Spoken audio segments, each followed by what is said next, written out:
Morning. So, magandang umaga sa ating lahat. So, dito tayo ngayon sa Aigo Baltan Street. Ayan. So, maghahanap tayo ng piyasa kasi kailangan natin palitan na yung flyball ng ating ADB for preparation din sa gaganapin na ride of focusing.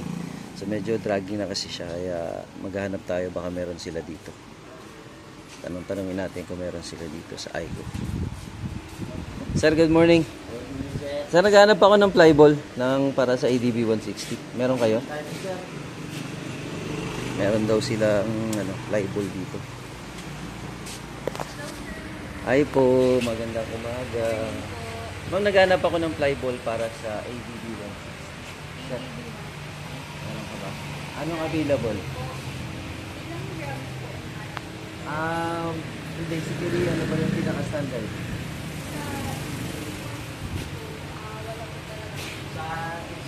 Usually sir, ikaw tatanungin ko as mechanic. Usually saan yung pinapakabit ng para sa AD? Yung kay Legendary sila, pinabit ko yung 17. 17. Yung grade. Shout out kay Legendary. Oh, nakita ko yung nakaraan yung Onyx nyo. Wala kayo nagawa. 17. Wala naman siya sa weight, sir, ano? Pero kasi 160 yun, di ba? Opo. So, parehas lang naman ba sila? Opo. Yun lang po yung sila ng kasi ang stock po ng ADB is 19.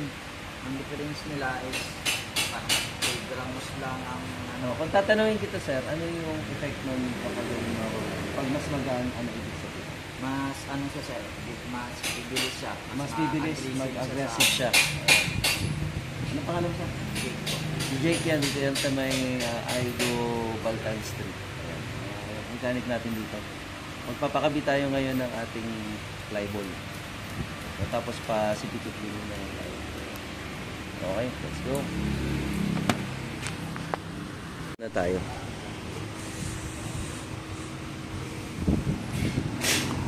Marami silang piyasa dito. So, recommended dito ng mga kasama natin sa group. Kaya dito tayo pumunta para bumili ng ating flyball. Anong brand yan, ma'am? Sun Racing po. Sun Racing. Oh, yan yung sinabi nga, Sun Racing. So, Sun Racing. Dito, magkano lang? 450. Yung Sun Racing. Ang size nito is 17 grams.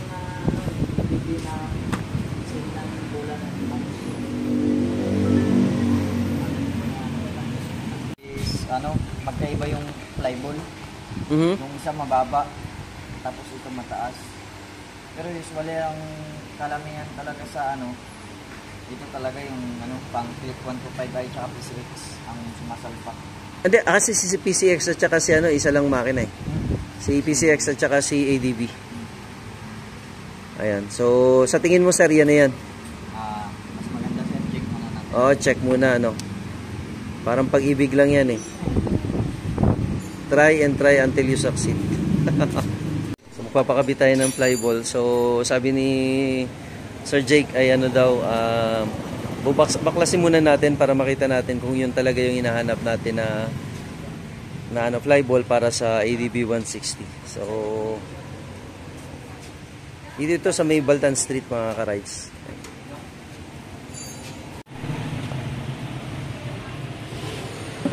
Okay, palit mo na ng flyball si Phantom. Para masaya ang rides. Si dragging na sir eh. Nararamdaman ko na eh.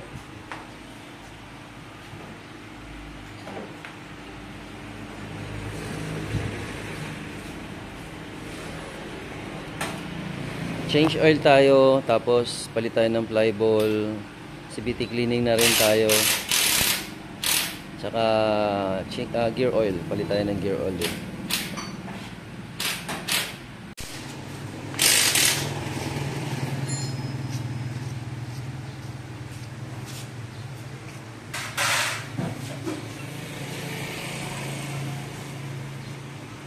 Shout out dun sa picture na sa taas.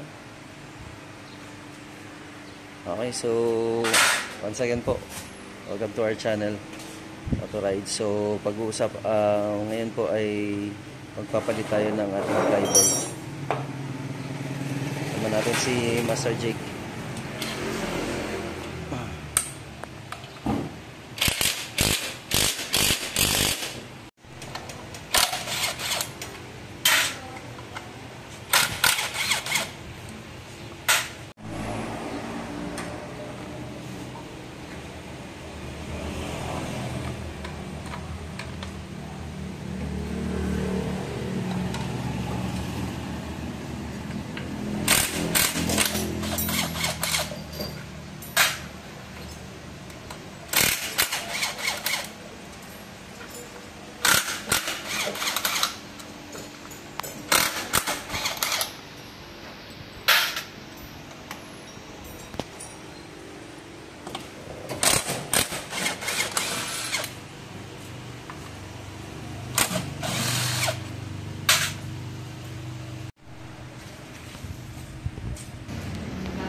Pagod ka na ba, boy?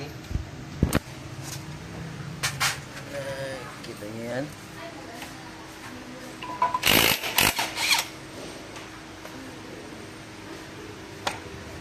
Magkano CVT nyo dito, bro?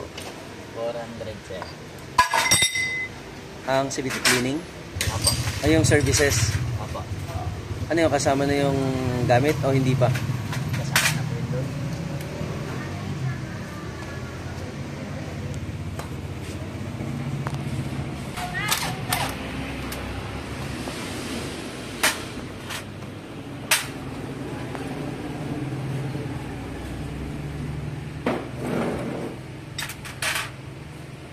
Yung iba pinalalagyan nila ng groove, ano?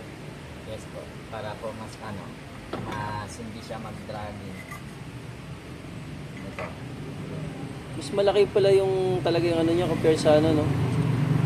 Sa ibang ano, like yung ang tawag niyan dyan, click, di ba? Apo.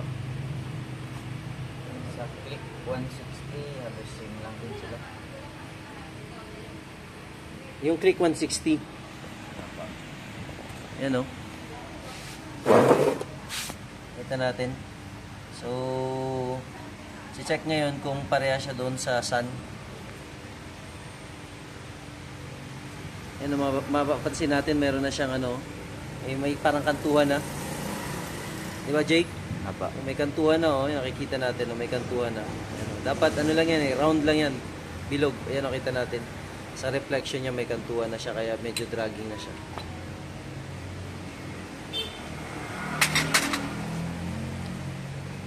So, CVT cleaning din tayo, and then palit tayo ng ply ball. So far, sir, anong Sir Jake, anong analysis mo? Ply ball lang, ano? Ply ball, tapos linis na rin, di ba? Ply ball and then CVT cleaning. Hindi pa naman tayo magpapalit ng pulley set. Woo! Nakahinga. Nakahinga lang. Nakahinga tayo ng ng mahinahon. Kasi kung magpapalit tayo ng set, medyo mabigat-bigat din sa bulsa. Nasa 5K, mahigit din yan siya. So, CVT cleaning natin, halagang 400. Kasama na yung mga materialis doon.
Lalaban muna si Sir Jake. Linisan muna natin yung natin.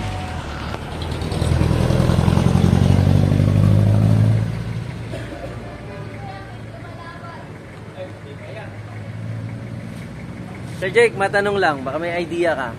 Sa idea ng motor, sir, kahit anong motor pag automatic, ano yung best recommended na nagpapaklean ng CVT?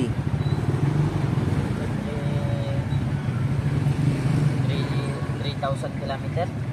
Every 3,000 kilometer. So may idea tayo kung ilang dapat yung ano natin. Every 10,000 kilometer as much para kasi nalilinis yung ano. May mga residue kasi na galing sa ano or mga compound na galing doon sa like for example parang alikabok. Pero compound or something na galing sa grinding ng ating mga piyesa. So yun din minsan ang nagiging dahilan kung bakit nagkakaroon ng ano na damage sa yung flyball, di ba? Grabe.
Yung pinalit. Yan. Tapos